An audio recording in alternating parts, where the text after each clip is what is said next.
بسم اللہ الرحمن الرحیم۔ آج کی ٹاپک ہے اللہ کی راہ میں کچھ دینے سے۔ حضرت موسیٰ علیہ السلام سے ایک غریب آدمی نے درخواست کی کہ آپ کلیم اللہ ہیں، اللہ تعالیٰ سے دعا کرے کہ وہ میرا رزق بڑھا دے، مجھے کئی وقت فاقے ہو جاتے ہیں۔ حضرت موسیٰ علیہ السلام نے بارگاہ خداوندی میں اس کی درخواست پیش کی گئی تو اس آدمی کی قسمت میں قلیل روزی ہے، اس لیے ہمارے یہاں سے تھوڑا تھوڑا کر کے اسے روز دیا جاتا ہے تاکہ آخر تک ملتا رہے۔ اس شخص کو جب یہ بات معلوم ہوئی تو اس نے درخواست کی کہ آپ اللہ تعالیٰ سے سفارش کر کے میری قسمت کا سارا رزق مجھے ایک ہی بار دلوا دے۔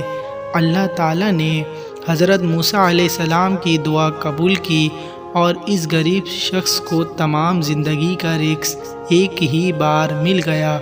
اس شخص نے فوراً لنگر خانہ کھول دیا اور اعلان کر دیا کہ جس شخص کے کھانے کا انتظام نہ ہو وہ ہمارے لنگر کھانے سے پیٹ بھر کر کھانا کھا سکتا ہے۔ حضرت موسیٰ علیہ السلام کو اس کی اس حرکت پر تعجب ہوا۔ انہوں نے اسے سمجھانے کی کوشش کی لیکن وہ نہ مانا تو مایوس ہو کر چلے گئے۔ ایک ہفتے بعد ان کا ادھر سے گزر ہوا تو دیکھا کہ لنگر کھانا بنواس ابھی تک جاری ہے۔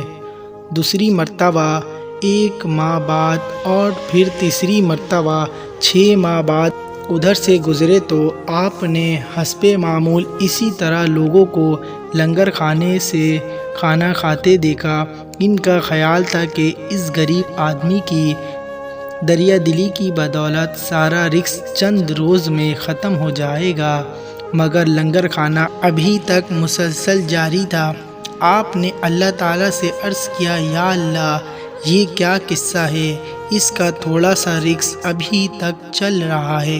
جواب آیا، بے شک اس کی قسمت میں تھوڑا سا ہی رزق تھا جو اب تک ختم ہو جانا چاہیے تھا، لیکن ہمارا قانون ہے کہ جو شخص ہماری راہ میں کچھ خرچ کرتا ہے تو ہم اس کا 10 گنا اس کو دنیا میں اور 9 گنا آخرت میں دیتے ہیں۔ یہ شخص بھی اس قانون کے دائرے سے باہر نہیں، جتنا یہ ہماری راہ میں خرچ کرتا ہے اس کا 10 گنا ہم اسے دنیا میں ہی دے دیتے ہیں۔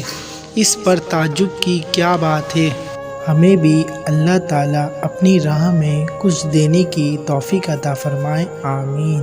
مزید اس طرح کی ویڈیو دیکھنے کے لیے ہمارے چینل کو سبسکرائب کریں اور ساتھ میں لگے بیل آئیکن کو پریس کریں تاکہ ہماری ویڈیو کی نوٹیفیکیشن آپ تک بآسانی پہنچ سکے۔